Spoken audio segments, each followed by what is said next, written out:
We use a fairly broad definition of sexual assault, which would be any contact of a sexual nature without consent. Only about 5% of sexual assaults are ever reported to law enforcement, and there are many, many people who never really tell anyone. We know that about 1 in 4 college women will experience attempted or completed sexual assault. We know that most sexual assaults are perpetrated by someone known to the victim. There's sort of this myth out in the public that, we have to watch out for the stranger in the bushes, but the reality is that the vast majority of sexual assaults are committed by someone known to the victim. We do a lot of victim blaming in our society that, especially for female victims, the first thing that people start to ask is, why were you out that late, or what were you doing there, and how much had you had to drink? And I think it's important to recognize that we need to hold perpetrators accountable for sexual assault and not victims.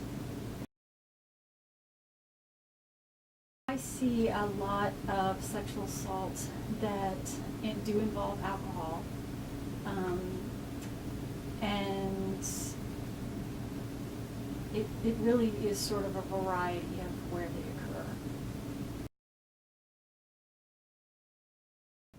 I think it's important to know that sexual assault is never the fault of the victim. I think it's important for people to know that there are resources available out there and that survivors don't have to go through it alone, whether or not they choose to go through the judicial system. I think that it's important for people to know that however they react is the correct reaction to a sexual assault. And basically that there are resources available for people and that they don't have to be silent.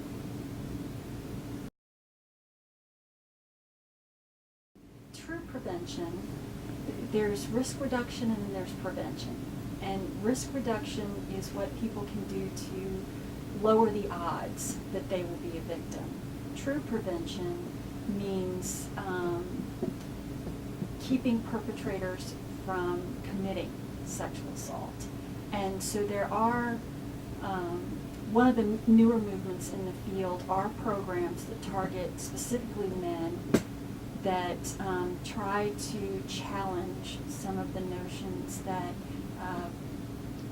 create an atmosphere where sexual assault is tolerated or accepted. They should do whatever is right for them. For some people, survival means compliance. For other people, they might be able to fight. So that's something that people have to decide individually in the situation. A lot of people will start out by testing boundaries. Like if I put my hand on your knee and you might be uncomfortable but don't say anything, then I might move and test another boundary. So it's important to state your boundaries clearly and firmly early.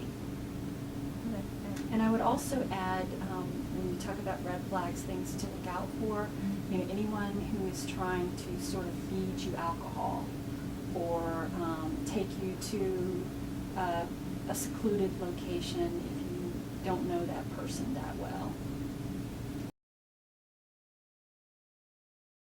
You can always start with me because I'm an advocate, and one of the things that I do is help survivors find resources.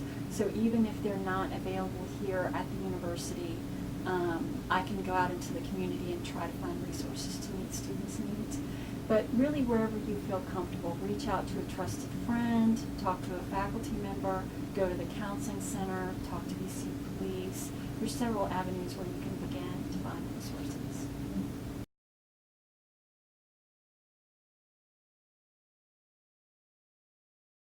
So people could start, with law enforcement, or start by going to the emergency room where there are forensic nurses who collect evidence.